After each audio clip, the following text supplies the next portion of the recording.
Let's go ahead and get started. So what are we going to do today? We're going to try and keep this to 45 minutes, although Thomas and I, when we get into this, I think we can extend for an hour and a half or 2 hours, but we'll keep it to 45 minutes today, and then we'll follow in with some Q&A. And what are we covering today? So we've got some really big industry things that have popped over the past couple of years, and we've seen them come to a head here as we got into the end of 2024. And we're seeing gaining momentum coming into this year. So we're going to be talking about those factors around vCons, generative AI, agentic AI, and how we're seeing those combine with the communications network that service providers bring to the table, and how those things are really coming together and solving some pressing issues that we're seeing in the market around margin compression, customer churn, a need for growth with providers that are focused on UCaaS and CCaaS today, and how all these things can generate new revenue streams. So you've already seen our smiling faces everywhere, but we've got myself. So I'm Robert Gallup, co-founder of Creo Solutions, and we've got Thomas McCarthy-Howe, CTO of Strolid. Good morning, Thomas. Good morning. Who was just on the other side of the planet talking about vCons. So thanks for staying awake for 48 hours for us. And then and then Damon Finaldi, president of TeleCloud. Hey guys. Thanks for having me. Straight from Jersey. So we've got a couple of East Coasters and a mountain time zone. You mean you want me to play up the stereotype? I'm in an Italian-American family business from New Jersey. We'll do that. We'll do that on another one. All right. So what are we going to cover today? So we're going to spend some time setting the stage. As we alluded to, there's a lot of really awesome stuff coming together, and we're seeing some big opportunities in the market. So we're going to cover the why now, opportunities to monetize your network, and other features that you're providing today with vCons and AI.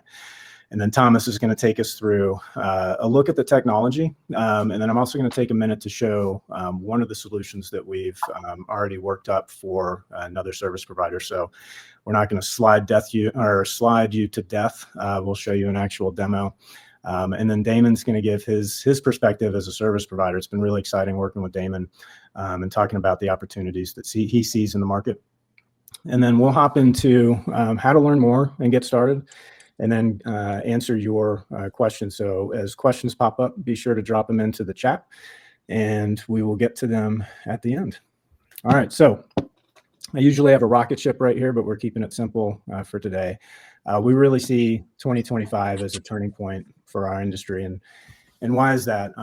So 3 key things. One, we've got a perfect storm of emerging technologies right now. I think I know everybody on this webinar, and just about everybody I talk to has been using some version of generative AI in their business. We're also seeing the emergence of agentic AI here over the last 12 months. And if you've worked with any of these things, you know that these solutions work better when they're primed with data. And we've got an interesting thing here where we're seeing the adoption of vCons as a standard in our industry. And the fact that those vCons, by unifying conversations across voice, messaging, and other channels that we're providing today, are actually giving us a lot of the data that's going to make generative AI and agentic AI better for us and better for our customers. The other piece that we see, we like to talk about AI, and it's awesome to use, but it's also making things difficult for service providers, because we're seeing increasing pressure on companies that are selling UCaaS and CCaaS, that if they're not keeping up with AI, if they're not offering things like call transcription, summarization, analytics, those features are becoming decision factors for your enterprise customers. In fact, Omdia last year issued a survey or provided a survey where they found that actually 70% of IT leaders are looking at these features as critical for their decision-making process.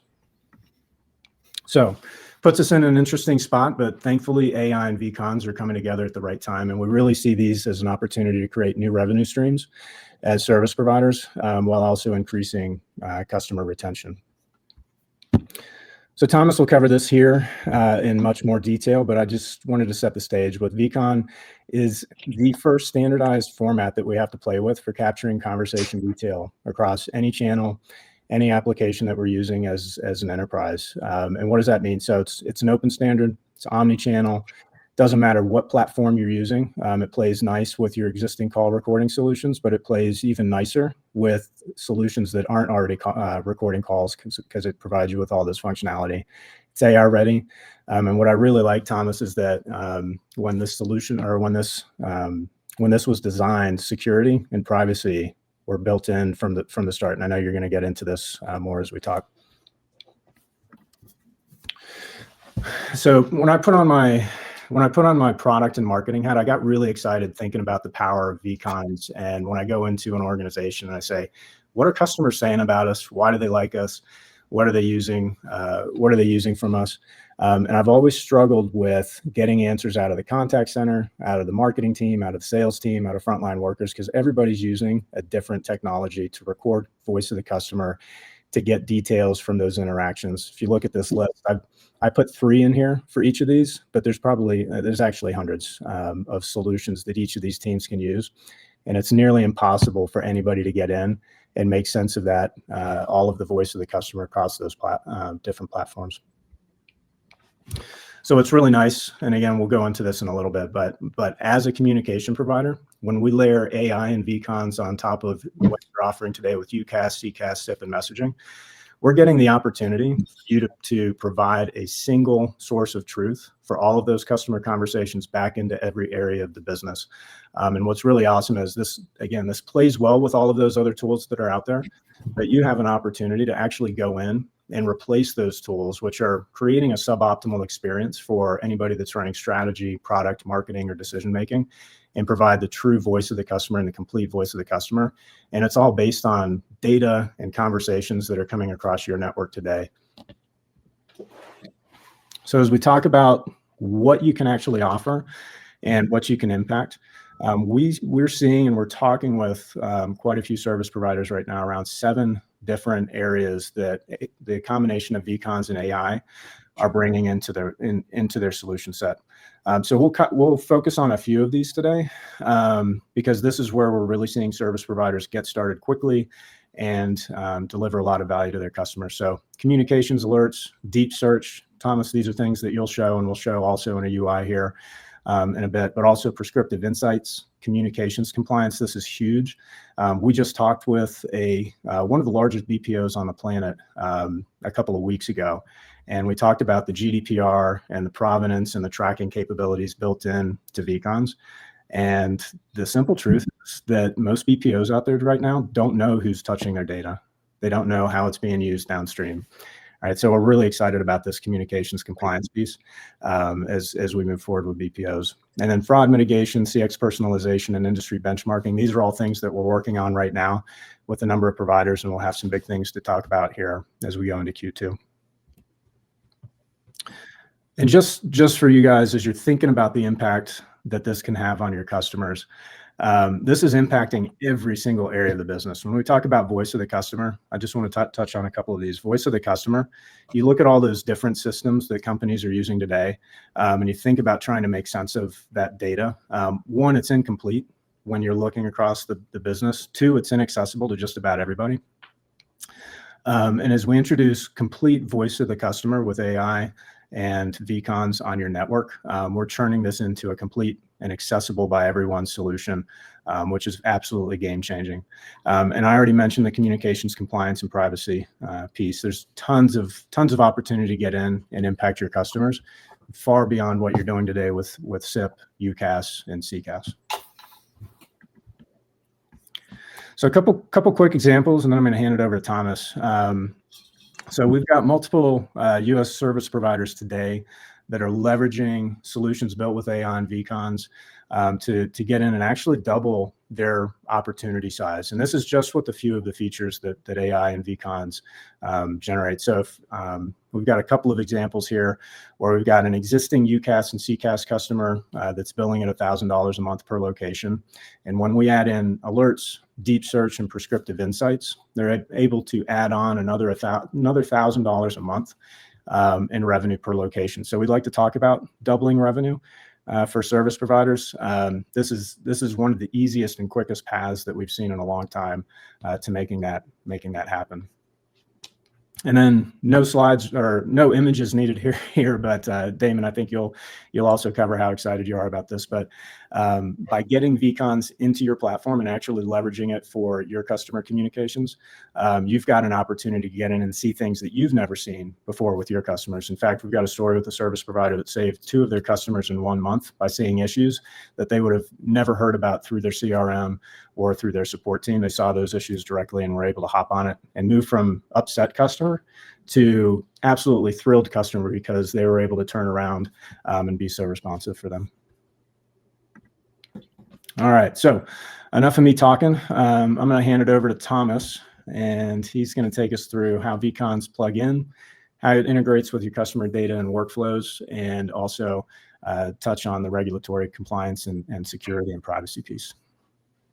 Thanks, Robert. Appreciate it. All right, let me share my screen and ask you if you would confirm that you can see the screen. That would be good. Gotcha. How's that? Yep. All right, cool. All right. Okay, so thank you.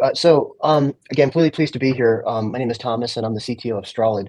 And Strolid is an automotive company. We are what's called a BDC, and we help dealerships sell more cars. And so it's kind of a weird place to bring technology out of. But really, at Strolid, we saw the problem really clearly. And so, when someone clicks a Car Guru's ad and it lands in a dealership's CRM, that dealership will hire Strolid to call that customer and to help them, find their new car. And we do that thousands of times a day. In those conversations, these customers are really telling us what they want, what they need, giving us all kinds of really important information. And when I joined Strolid a few years ago, my partner and CEO, Vinny, really, told me, when he was totally right, that one of the most valuable things that Strolid has are the customer conversations. And in those customer conversations were really, a lot of value, but we didn't really know, how to understand them at scale because, again, we have thousands of conversations we have every day, and we simply couldn't listen to them all. And so as we decided to, try to understand that problem, the first thing we came upon was that exact problem, which was only the smallest of companies actually listens to their customers. And it's for 2 reasons. The first is only the smallest of companies has maybe 1 employee to listen to all the conversations. But also, you have work to do. It's really difficult to listen to all the conversations. And if we have thousands of conversations, it's nearly impossible. One of the names that we gave for this project at Strolid was called Papa in a Box. And so Papa, Vinny's father, is a longtime car guy, and would help us understand our agent performance and our customer performance by listening to calls. But as Strolid grew, he was unable to listen to all the calls, and giving us this problem to solve. So that's the problem that we started with that ended up in the vCons. So what we're working on is, instead of listening to every call, we're building what we call robot food. And robot food is the raw data that AI needs to be able to understand not only your customer but your business itself.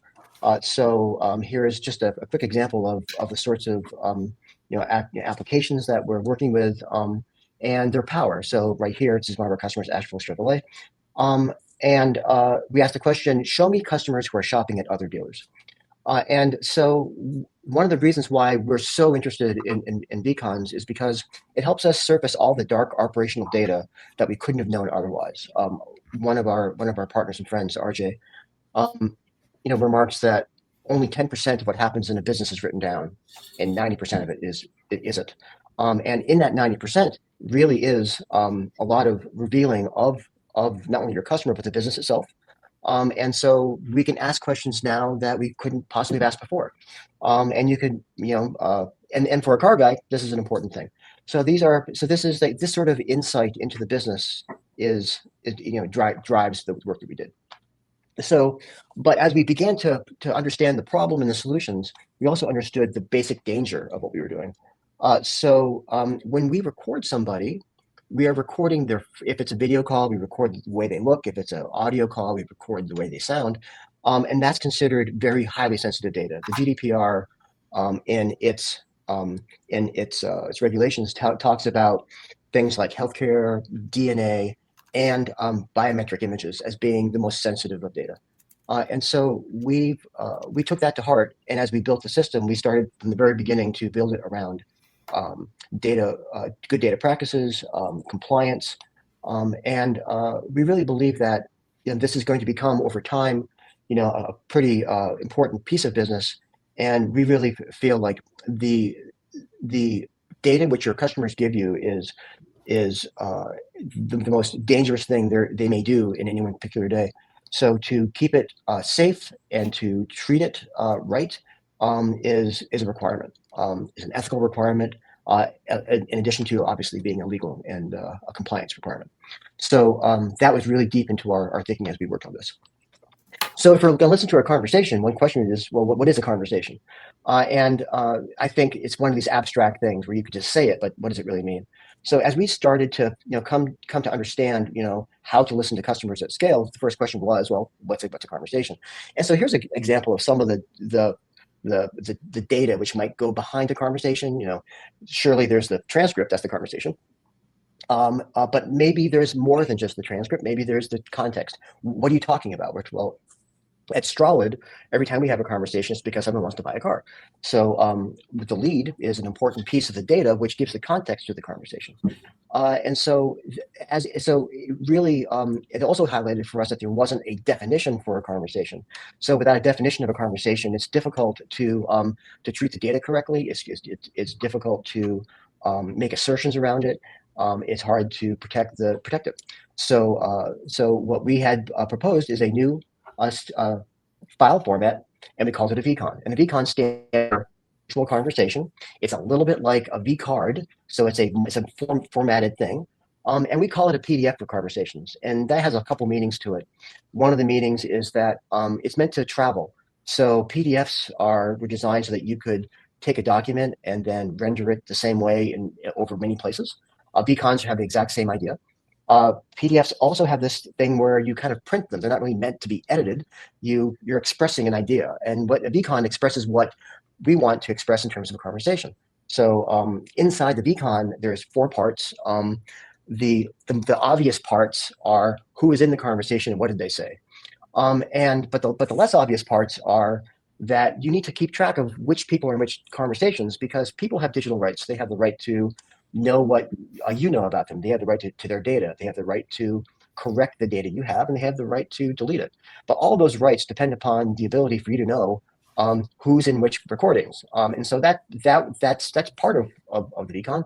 And the dialogues are really meant to capture anything that needs to be data protected. So it handles voice and video and messaging and emails, all of which may contain personal information. Now, the bottom part of the vCons, I sort of think of them as the opinions, where if the parties in the dialogues are the facts, the analysis and the attachments are basically the opinions. And they help us understand the conversation better. So one of the parts of those opinions is called the attachments. The attachments are documents that go along with the conversation. So maybe if I was making a vCon out of this webinar, I would have this slide deck as one of the attachments. At Strolid, we use the lead as the attachment, and that's really important because it allows us to know what we're talking about and make questions of the conversation and relate them into the lead. Or attachments also can contain the consent. I don't know if you were aware, but a month or two ago, Apple was fined $100 million for improper processing of Siri recordings. And I like to think the reason that they got fined was because they didn't match the consent to be recorded with the recordings, and so they didn't know if they had consent or not. With a vCon, you always have the consent with the recordings, so that you know what you're allowed to do, and if you're acting in a good way. The last part of a vCon, the analysis, is just a running list of all the times and places the conversation has been processed. So one of your digital rights is to know how your data was processed, and the analysis is that running list. So we take a recording, and maybe we're going to take the sentiment of it. Well, we're going to use an LLM to do that. Maybe we'll use an LLM that's not in our facility. Maybe we'll use OpenAI to do that. The analysis has that complete running list: transcriptions, translations, analysis, etc. And finally, just to pop the bubble, it's just simply a file. You can attach it. You can save it to disk. You can send it in an email, put it on a USB stick. It's just a file like all the rest of your files you have, but instead of it holding a document or a spreadsheet, it holds a conversation. The whole thing is contained in JSON. If you're not technical, most of the web runs on that data format, so it's really easy to use if you're an application developer. You can sign it so you know that it's been changed or not, and you can encrypt it so that only the prying eyes can't see that. Now we went to the IETF. If you're unfamiliar with the IETF, it's the premier standards body for the internet. So any of those 3 or 4 letter acronyms that you might have heard of, like FTP or HTTP or OAuth, are all of IETF protocols. And this is in the standards process right now. That's why I was halfway around the world. I was in Bangkok at the IETF meeting. And so it's really a great experience. The IETF has a wonderful set of volunteers, not only engineering volunteers, but also from groups like Human Rights Watch and ACLU, and regulators from Ofcom and NIST and the like, all working hard to produce engineering quality protocols that make the internet run.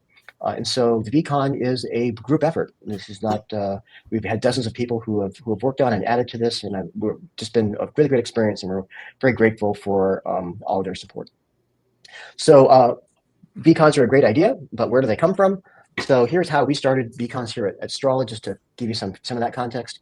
So Strolid is we're not a big company. We maybe have 150, 180 employees. But we have 5 communication systems. We've got a dialer, we've got a phone system, we've got an email system. And so each one of those is a place where our customers can have conversations with us. We use what we call a conserver to make vCons or accept vCons from these communication systems, and then put them in one place where we can protect them, register them,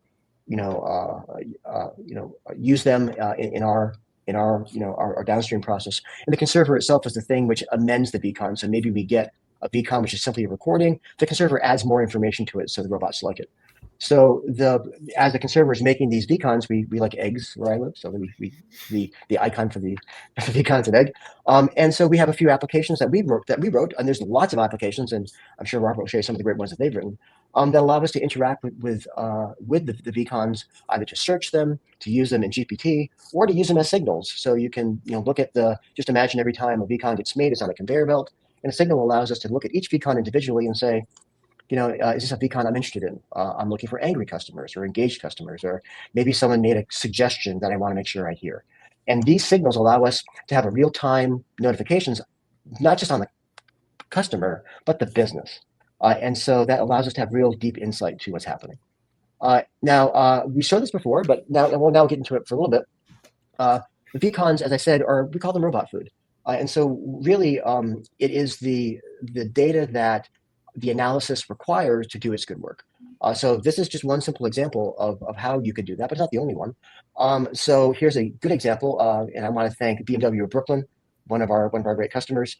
And this is just called a dealer diary. And in the automotive space, we have what's called a save a deal, which is basically every day at the end of the day, an administrator walks around and makes a list of what happened.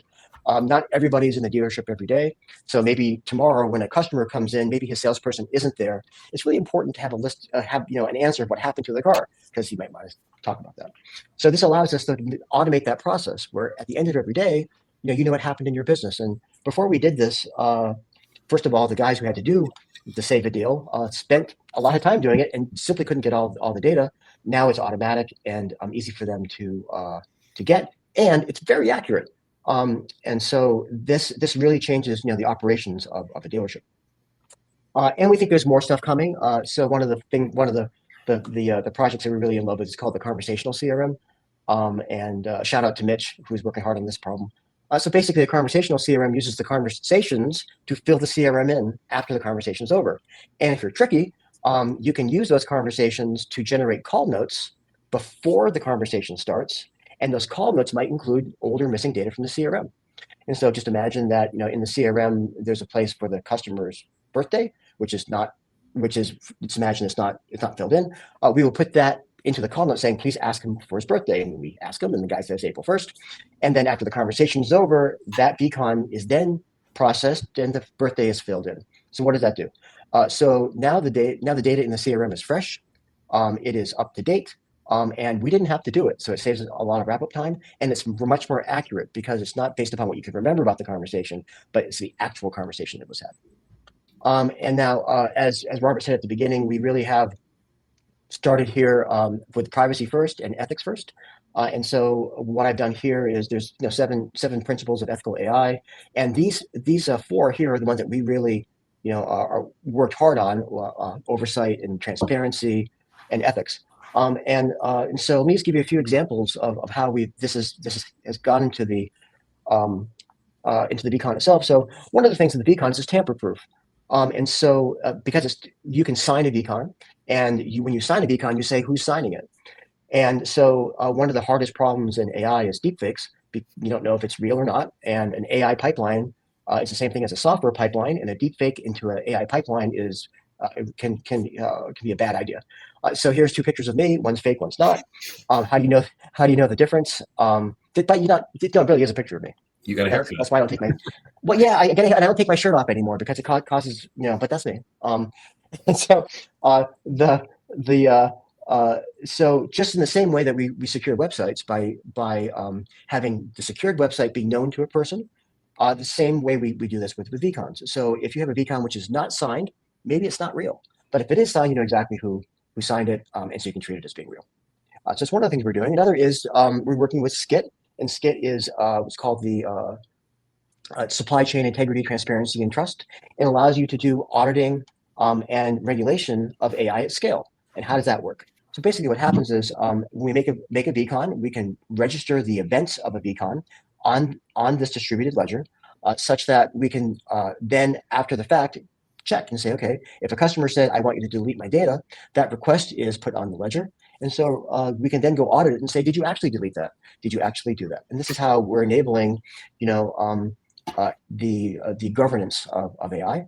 And as I said before, we also are trying to help with compliance. So one of the hardest parts about recordings is what consent did you use? And consent really is a much more rich idea these days. It's not just consent, but it's consent for a purpose that can be withdrawn. And so attachments in the vCon itself documents the consent that was gathered, allowing you to have a much more compliant infrastructure. And then finally, we talked about data minimization. It's really the heart of good data practice. You can redact a vCon and give the data that is appropriate. So imagine that you wanted to transcribe a conversation. You wouldn't have to give all the data of the vCon to have it transcribed. You could redact it and point back to the original. So if the original is dangerous because it holds any information, it's also genuine. It's actually real. By redacting it and pointing back to the original, it is less dangerous but still genuine, and that allows us to have really great data practices. So that's some of the insights of a vCon, so thank you for the time. Appreciate it. So. Thanks, Thomas. Awesome overview. So I want to show lots of moving parts in there and lots of cool things that you can build on top of it. I want to show one example of an end user application that we're actually working on with the Clarity Voice team. And I see Mike's on, so thanks for joining today. So this is an example of how we can pull all of the rich data from vCons up into a single platform that anybody in the business can use. So this one is it's kind of weird that we keep talking about car dealerships, but here we are talking about car dealerships. But this one gives insight into all of those conversations at the GM level, at the sales leader and sales associate level, but also at the marketing level. So we can see all of the things that a GM would want to see on a day-to-day basis. But then we can also tailor those insights in that data for the sales leader as well. So we've got, because as Thomas mentioned, we're tying the lead information and the CRM data back into these vCons. We can actually see who's doing well within the business and who's not doing well in the business, and compare the details from the conversations for the person doing well and the person not doing well, and start to give very specific recommendations and coaching to those individuals on a daily basis. And every call center tool that I see always focuses on the negative stuff, but when we look at marketing people, what they actually want to hear is what's the actual positive stuff. Why do people like working with us? So we're able to pull that out and give that view for the marketing team. And then Thomas, you showed the ChatGPT queries. All right, this allows us to get in and actually ask those questions that you used to have either a data scientist or somebody that knew SQL to have to get in and do that stuff.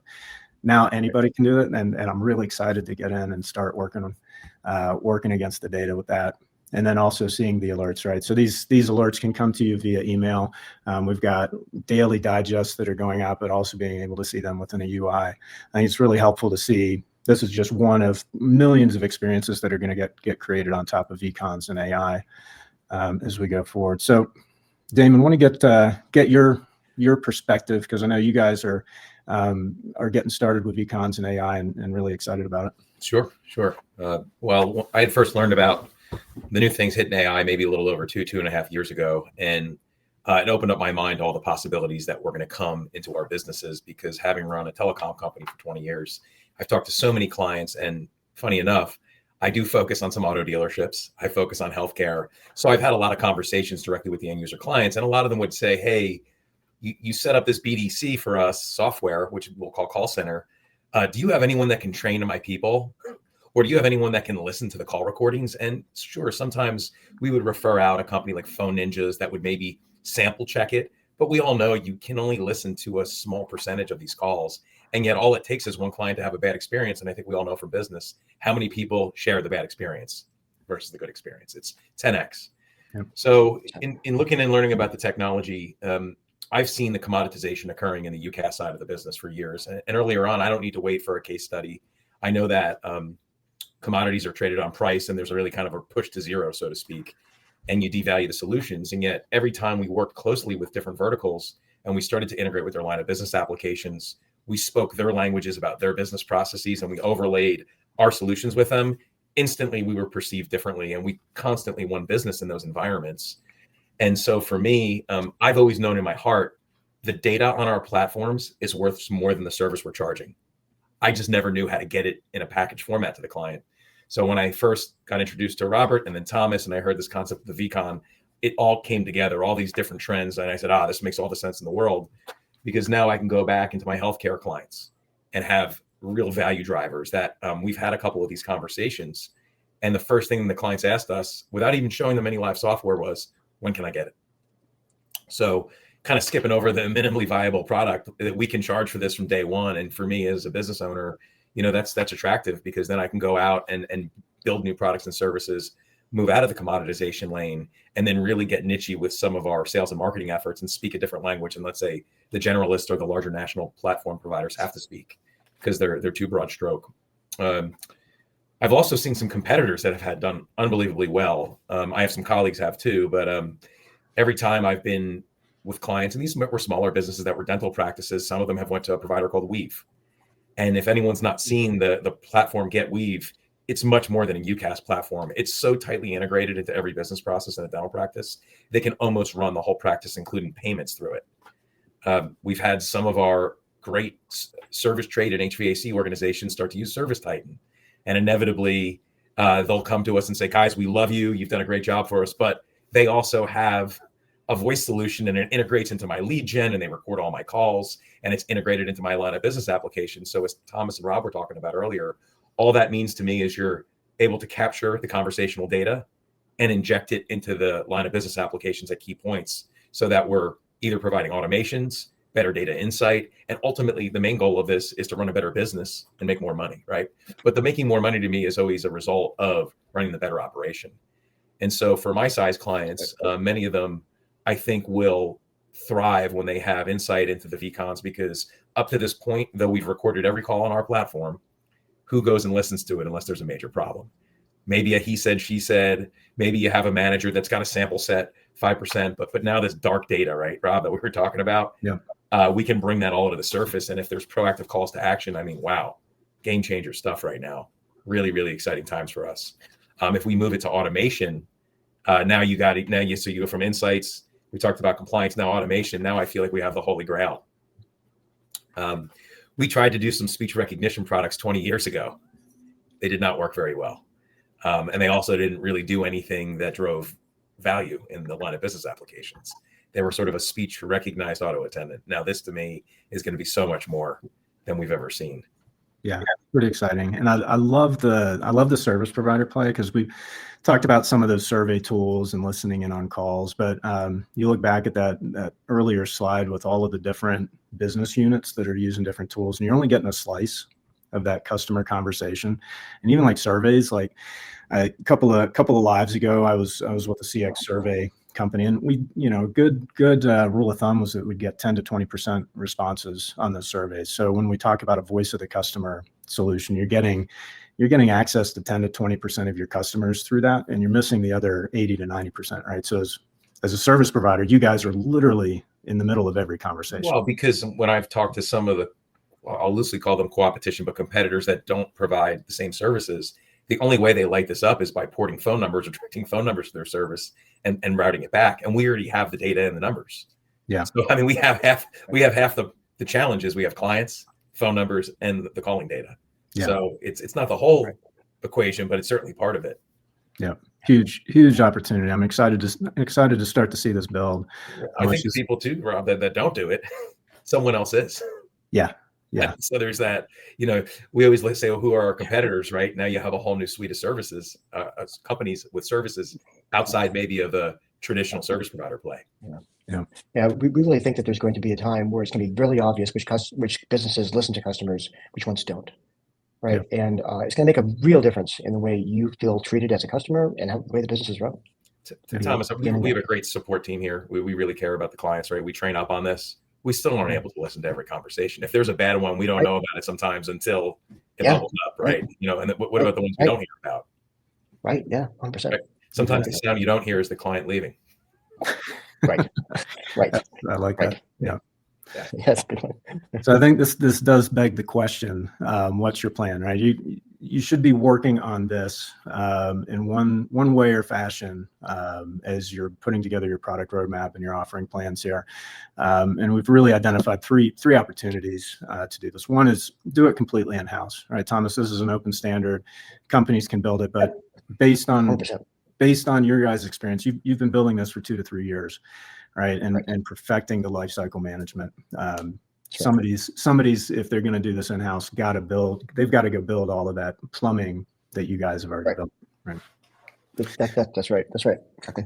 Yeah. So there's an opportunity here to do this in-house if you want to build it, and no doubt there's going to be lots of large companies that do that. But we see a real opportunity here for companies to accelerate their journey. One, starting with an assisted play where we look at bringing in Strolid with the conserver, with some of those other pieces around signals and ChatGPT, starting with the vCon, just get the vCon production and management piece in place. And then you can start to build your own in-house customer-facing solutions on top of that. And then we've got the accelerated model that we're actually working on with companies such as TeleCloud and Clarity Voice around bringing in the production and management piece, but also building out those customer solutions. And 3 months is really the magic number for us. So this bit of an eye chart here, but this is how we get to revenue in 3 months. And ROI and break-even time is huge on investments right now. We're in a very different financing and cash flow model than we were a few years ago, right? So everybody's focused on how quickly can I get to revenue, and we've got a really nice plan here that will get companies to revenue from start within 3 months, and even get your first customers engaged in pilots and using the application and validating the approach within 30 to 45 days of getting things launched. So pretty exciting things here. We're going to send this deck out afterwards. There's more information for you to learn about vCons, see some of the research, and see some of the exciting things that are being built on there. But before we get into Q&A, just to put out there, you can be generating vCons. It's March 26th, so maybe not this month, but definitely be generating vCons in the month of April. Reach out and let's get talking about how to get things deployed and get you started on seeing that dark data, as we just talked about, that's coming across your network, and start thinking about how you can provide value to your customers. So I'm going to go through. Got some questions that have come in. So let's start with, I think this is a really, really timely one. So where does the data go if someone goes out of business? We're seeing 23andMe, which thankfully I never sent my DNA in, so I don't have to answer that question. But where does the data go? Oh, I did. They're going to 3D print me someday. I don't know where the hell it is. I just deleted my the world is not ready. Article. The world is not ready for two payments. Yeah. Right. All right. Yeah. So let me just actually jump up one quick step to answer the question. And so you as a person have the right to know what data companies have of you, but you probably have not tracked which companies you've interacted with. So for instance, there's probably dozens and dozens and dozens of companies that actually have recorded you and it's in their stuff and you don't know about it, or you've forgotten about it. So one of the things we're working on right now with the vCons is the ability to, after a conversation's over, to tell the customer, thank you for being our customer, you've been recorded.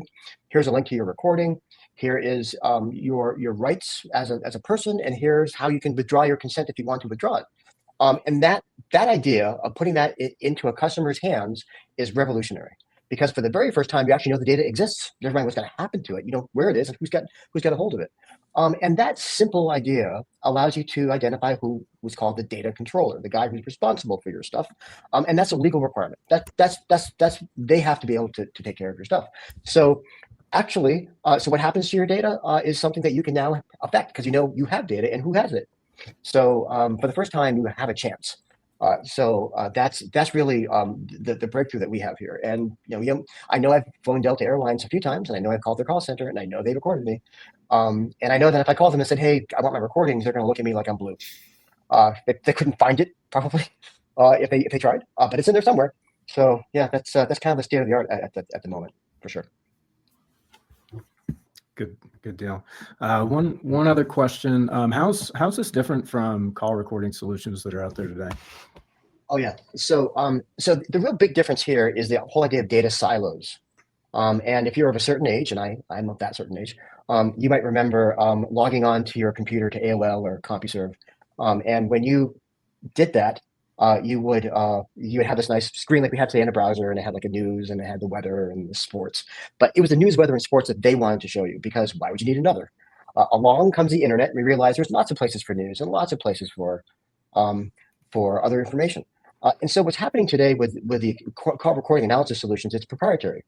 They're the ones who are recording it. They're the ones who have the tools that you can use. If you look at some of the more sophisticated UC stuff, like maybe from Dalpad, they do have a sentiment analysis, but it's their sentiment analysis, it's not yours. They picked what you use. So what is different here is that now we have a distributed network, just like the internet. So you can pick your providers, pick your models, pick the analysis. You can bring the data to the AI or the AI to the data. So it's the elimination of all those silos, just like we went from CompuServe to the internet. That's the biggest difference. I like it. Well, a couple more questions. By the way, which is why the IETF's so involved, by the way. Just that's the unlocker. That's why the IETF's involved, because internet. Yeah, and that's actually why we got really excited about this, because you get into that standard phase. We've seen it with SIP, we've seen it with HTML. You start getting into that standard, and that's where the dominoes start falling on applications downstream, right? 100%. Yeah. 100%. So best verticals and use cases for vCons. I know we've obviously got the car dealerships nailed, but we've actually been talking with a lot of BPOs where the consent piece, the compliance piece, but also that visibility piece, where you've got lots of different systems, lots of different customers, nails that head on, right? Healthcare also, we've been getting a positive response just because of their focus on patient scheduling and the turnover they've had up front. It's similar to any small call center environment. 50% abandon rates, that sort of thing. They don't know how to solve it. Yeah. And I'd say service providers themselves, right? We've all worked at service providers. We know how hard it is to see those customer insights and feedback and act on it. So deploying this internally is game changing, right? How many help desk L1s have been told in a review, you have to update all your notes on the ticket? Like, right. 1,000 times, right? A million. Yeah, and Damon, touched on this as well. It also changes the strategy of service providers. If you just think about from the commoditization standpoint of telecom, what's the difference between this SIP trunk and that SIP trunk? Price, right? Yep. And so it's a race to the bottom.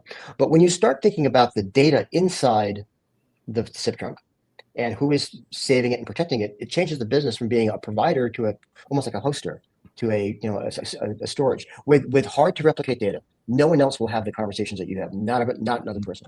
And so as you decide to move between communication service providers, it really stops a lot of the churn, because not only do you have to worry about, okay, let's get the best price of SIP trunk, but I have all this data here that's in here. Do I want to bring it over here? And that's going to be an effort.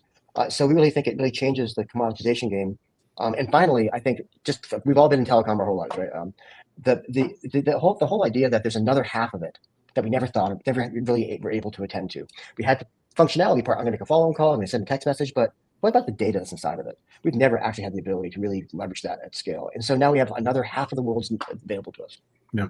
Yeah, I saw it even, guys. There, one of the urgent care shows I had went to, and the theme was AI in healthcare, but they had a scribe application that was actually when you walk in with a doctor or nurse, it not only like transcribed the live call off an app, it put it in the form of their EMR software and then added medical billing codes. And like that was one application out of 10. And we're just going to keep seeing more and more of these things that are so practical and pragmatic that improve business process and cut down on all that admin time. It's just going to keep happening. And I think that the pace of it is just going to kind of hockey stick up once it really gains some traction.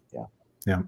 So time for one more question. So what's the level of support by vendors? And I think this is how it points to industry adoption, right? And Thomas, we've actually got some big names that are contributing to the vCons standard, but you guys have also been talking with some other companies that are actually baking vCons into their stack today. Yeah. So we know of about a dozen vendors today that are either producing vCons or have them on the roadmap. And we have our first vCon interop event on Cape Cod at the end of April. And if you know what an interop is, it's when the vendors get together and they make a vCon and make sure that they match. So we really are, coming into a new world. So I was involved with the very first SIP effort, and remember we need two versions of that standard. So it took 10 years, beginning to end. vCons are substantially faster in terms of adoption and the market. So we've been in the standards process for about 2 years, and we see a lot of implementations already. So it's much faster than SIP was. Yeah. Are there any names you can put out there? I know some. Oh yeah. So there's huge. So I'll give you some vendor names. So we'll start with that. So in the vCon team itself, we've had a lot of great support from the CTOs of Mozilla and Cisco and BT and ARM, the chip manufacturer. So we've got a lot of that stuff going on. In the interop, we expect to see Jambones, FreeSwitch. Dan Petrie, my co-author, has an implementation. We have an implementation. We know that there's a number of providers, like phone providers, that are doing vCons natively. So we've got those guys. And so I think that the current count is about a dozen on the vendor side. So yeah. And I know there's a handful of CCaaS and UCaaS vendors out there that either contributed to the standard or are working on integrating vCons into their stack. That's right. Like for instance, Five9 is a great example. So Jonathan Rosenberg, who is the CTO of Five9 and a really good friend and a big supporter of vCons, has contributed to the spec and has been a nice guiding hand for us. If you can imagine, the contact center space is going to be completely transformed by vCons, and so that's another good example of a pretty big name. We've also had Bloomberg has spoken at several of the vCon shows, and so that's also a really great business, obviously, to go there. Mitch Lieberman, I mentioned the conversational CRM. He's at TELUS Digital and working on the conversational CRM. So that's an ongoing effort as well. And finally, we've had lots of hackathons. So we've had a good 2 or 3 dozen mashups that we've been using vCons. Yeah, and I know we're also talking with some of the largest CPaaS vendors on the planet right now around where vCons sit in their roadmap. Makes so much sense for them. It makes so much sense for them, right? Just a So easy call. Very, very cool stuff. Damon, Thomas, thanks for spending 60 minutes with me today. And thank you everybody for sticking with us and learning more. So if you want to reach out and learn more, send an email to hello@creosolutions.tech. We'll connect you. You'll send them the vCon back. We'll send the stream yard, right? We might package this up. You can do emails. Emails are in vCons. You can do that. There we go.